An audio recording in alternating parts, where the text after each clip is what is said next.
Hi there! Welcome to this first video in a series on getting started with hunting. You might be asking yourself, why am I making another video about how to get started hunting when there are many videos already out there on this topic? Well, I'm a new hunter and I watched a lot of these videos, and one of the things I noticed is that they are done by experienced hunters, and this means they have tons of experience and hints and tips that a new hunter doesn't have. But what I noticed is that they have been hunting so long that they have forgotten the basic things that they learned when they were young, things that they just take for granted now. Because of this, they often miss the very basic things that a new hunter needs to know. Another thing about these experienced hunters in their videos is that they have been hunting for a long time, so they have acquired some expensive equipment for their hunts. Most use side-by-sides and trucks with trailers and boats to get where they are going, and use the best firearms and gear for their hunts. This makes it hard for a new hunter to get started. So why listen to me? Well, this past year was my first full season hunting. I'd done a little duck hunting the year previous, but 2021 was my first year where I tried to hunt as much as possible for as much game as possible. I have a large family, so I can't afford expensive equipment or a large amount of equipment, so I had to find a way of doing things with little expense. Hopefully this will help you as well. I'm also learning as I go, so I'm trying to remember the early things that helped me most, especially the things that I didn't learn from the videos, and that I think more experienced hunters just take for granted, especially if they grew up hunting. The idea of this series is to take you from city slicker who knows nothing of hunting and help you to get into it. So, what are some things that you don't often learn from experienced hunters or from videos? Well, the first thing that I hadn't thought about, but is important to know: nothing dies immediately. Many videos show hunters shooting at deer and it drops where it stands, or ducks that crumple in the air and just fall. What you don't see is that even these animals are still moving. I wouldn't say they're alive, but parts of their nervous system are still firing off for a while, so they seem to be alive. Think about the old phrase, running around like a chicken with its head cut off. This is a literal truth. You can fully decapitate a chicken and the body will continue to run around and flap its wings for almost a minute. The same is true for animals, especially birds for some reason. You can shoot a grouse or a pheasant, watch it fall, and walk over to pick it up, and suddenly its wings are flapping and it's rolling around like it's trying to get away. It isn't. These are just reflex nerves firing, but it can startle or traumatize a new hunter. Even a whitetail shot through the heart can jump and run a fair distance before collapsing. I've seen a duck well shot that sat on the surface, paddling around like nothing was wrong. I've seen a well-shot diving duck hit the water and dive, never to surface. Another thing that is that success is not as common as it seems. Now I'll give credit to one hunting channel on YouTube that I watch, The Hunting Public, who shows the longer parts of the hunt, and many times they don't succeed. But often videos just show you the successful hunt. Many times you will not see anything when you hunt. This is the norm. You have to learn to be patient and how to deal with your boredom. Another thing that you might not realize from hunting videos is that bad weather often means a better hunt. Rain and wind mask your scent and your noise, making animals braver because they don't know you are there. Game is often more active when they think that people are less likely to be about. Most game animals live around where people are, so they get used to certain habits and patterns of activity. This can be used to your advantage. The last thing about videos from more experienced hunters is that they are often filled with superstitions or merchandise sales. Things like a certain camouflage pattern or a certain scent blocking spray are often much less effective, if at all, than superstitious hunters believe. If you invest in these superstitious items, you spend your limited money on things that may only marginally increase your chances. There are other things which are more effective and less expensive at increasing your odds. Alright, so I've got you convinced that this might be a good video to watch. So your next question might be, why make this video now? Most hunting seasons are in the fall. Why not make the video for the fall? Well, like I said, this video is designed for the novice hunter, and there are many things that need to be done before you can go hunting, and those tasks can take months to complete, so you should get started now.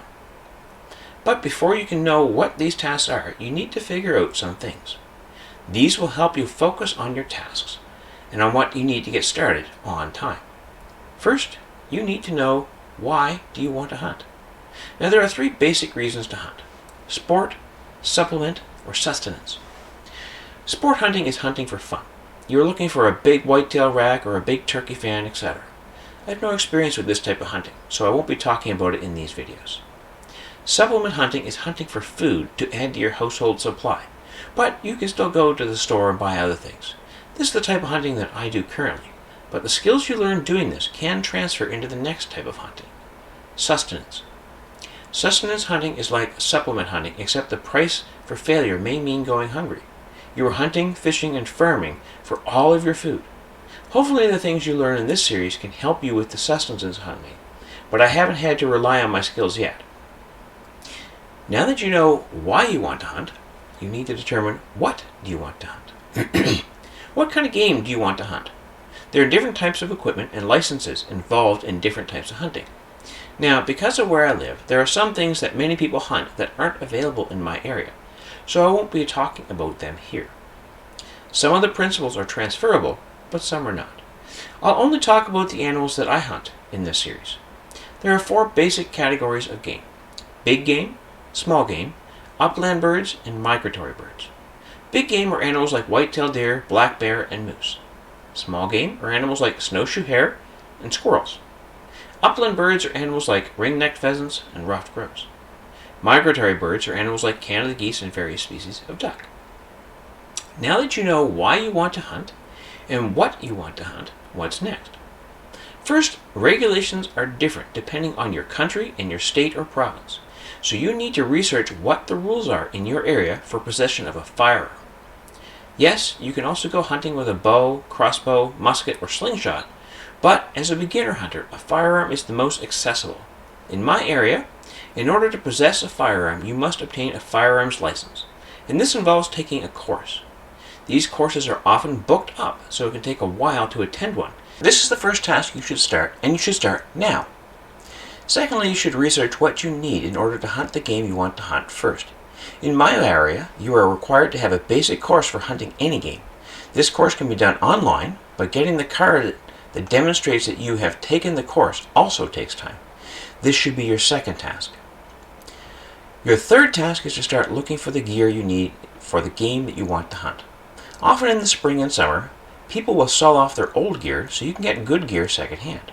Also, many stores such as Cabela's and Canadian Tire have weekly sales in the spring and summer, deeply discounting gear that you may need for a fall hunt. The last thing you should start doing now is scouting. One of the hardest things to do for hunting is finding an area to hunt. There are 2 things that work against you. First is urbanization. This means that old hunting areas are being turned into residential communities. This also restricts your access to some areas. There are lakes and public lands that are harder to get to now because a logging road turned into a private road, or a lake was built up entirely without any access point. Residential areas can also restrict where you can hunt because you cannot hunt within certain distances of a residence to protect people from errant around. The second thing is competition. You are not the only hunter in your area.